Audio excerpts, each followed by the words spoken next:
ان دو میں سب کچھ چھپا ہوا ہے۔ میرے نبی نے فرمایا معاذ الا انبئک بملاک ھذا کلہ،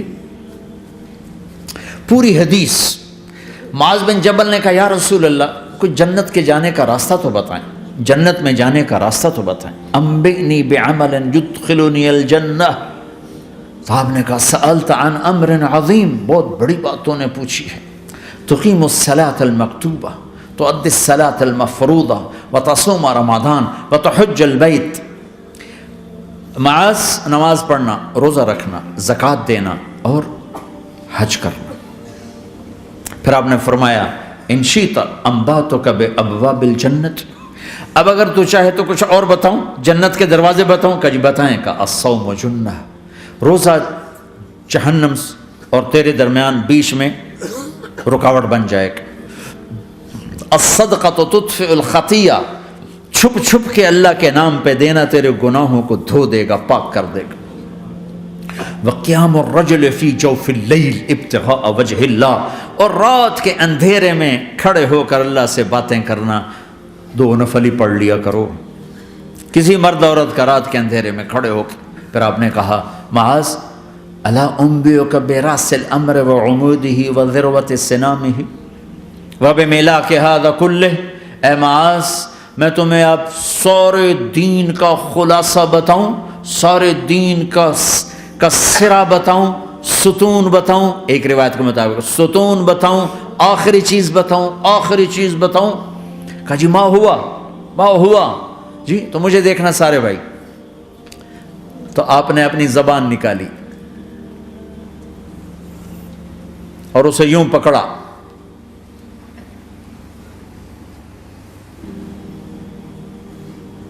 معاذ کف ھذا، معاذ اپنی زبان پہ قابو پا جا، یہ میری پوری شریعت ہے، یہ پورا دین ہے۔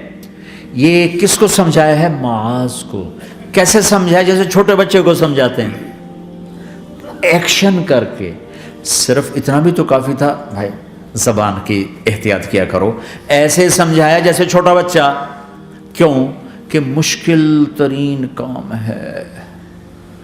22 ویلر ٹرالے کو بریک لگانا آسان ہے، یہ 2 انچ کی زبان کو بریک لگاتے ہوئے سارے بریک فیل ہو جاتے ہیں۔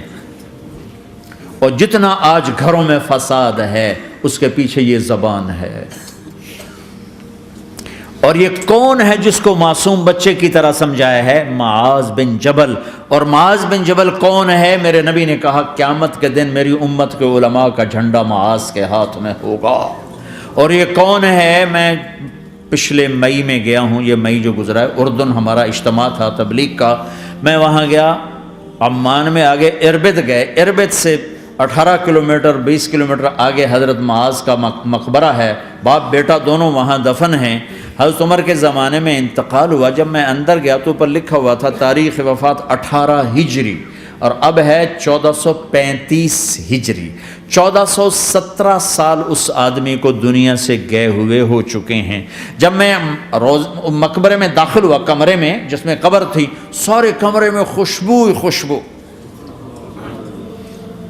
قبر پر 2-4 چادریں پڑی تھیں، مجھے خیال آیا کہ میرے خیال ہے یہ چادروں پہ خوشبو لگی ہوئی ہے، وہ خوشبو آ رہی۔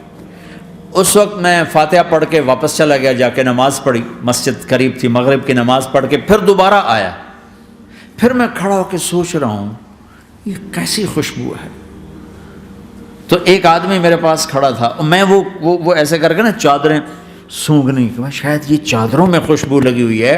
ایک آدمی میرے پاس کہنے لگا جناب یہ خوشبو چادروں میں نہیں ہے، یہ اس قبر والے کی ہے خوشبو، یہ 24 گھنٹے آتی رہتی ہے، 24 گھنٹے۔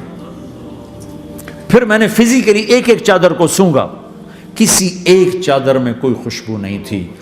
یہ وہ معاذ ہے جو 1417 سال ہو چکے ہیں مرے ہوئے اور قبر مہک رہی ہے۔ میں سنی سنائی نہیں بتا رہا، آنکھوں دیکھا بتا رہا ہوں، خود گیا ہوں، خود یہ مئی جو گزرا ہے۔ ان کو ایسے بتا جو چھوٹے بچے کو، معاذ زبان پہ قابو رکھنا. اگر زبان پہ قابو آ گیا تو میاں بیوی کی لڑائی ختم.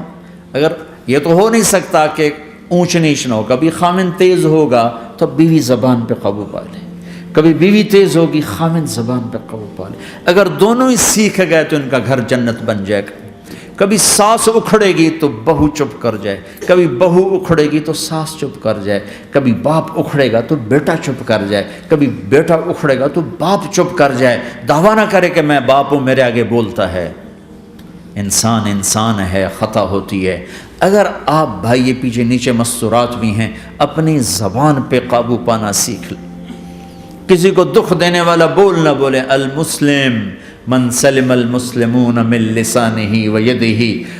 آپ نے فرمایا مسلمان ہے ہی وہ، مسلمان ہے ہی وہ جو ہاتھ اور زبان سے کسی کو دکھ نہ پہنچائے. آپ نے کہا واللہ لا یؤمن، واللہ لا یؤمن، واللہ لا یؤمن. اللہ کی قسم ایمان والا نہیں، اللہ کی قسم ایمان والا نہیں، اللہ کی قسم ایمان والا نہیں. کون؟ شراب پینے والا نہیں، نماز چھوڑنے والا نہیں، زنا کرنے والا نہیں، جوا کھیلنے والا نہیں. کون؟ کون؟ الذی لا یأمن جارہ بوائقہ.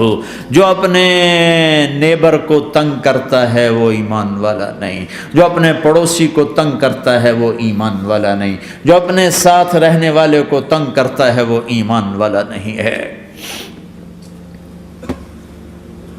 اپنی زبان کو میٹھے بول کا عادی بنا لو،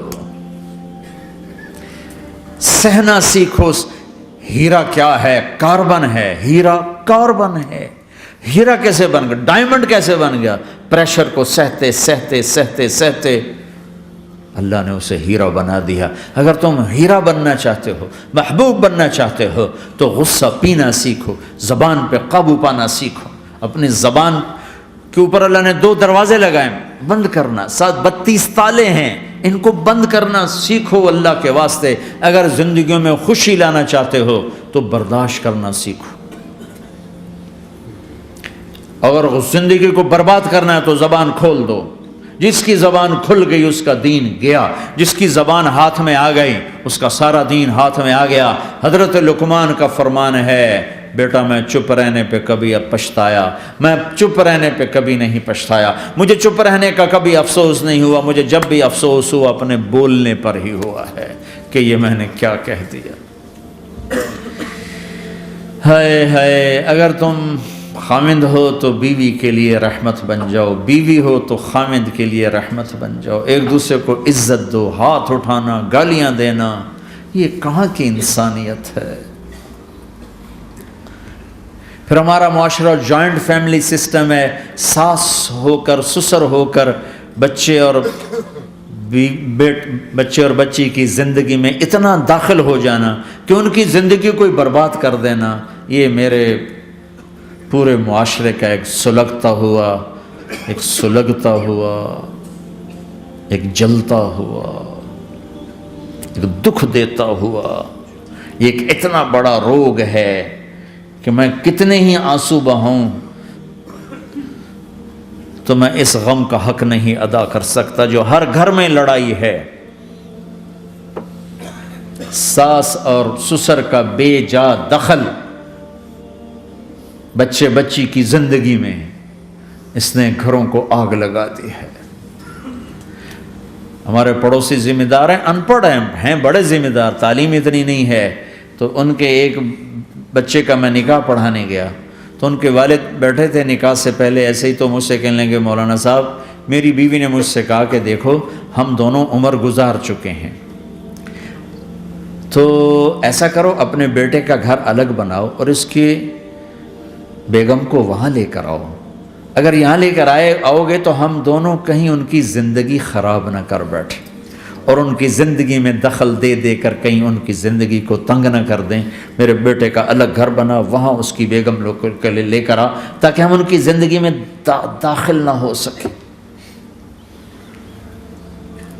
میں حیران ہو کر ان کو دیکھ رہا کہ ان پڑھ باپ، ان پڑھ ماں اور اتنی اعلیٰ درجے کی بات. اب ہر آدمی میں یہ سکت نہیں کہ اپنے بیٹے کے لیے الگ گھر بنائے، یہ تو ہمت ہے کہ ان میں دخل دینا چھوڑ دے.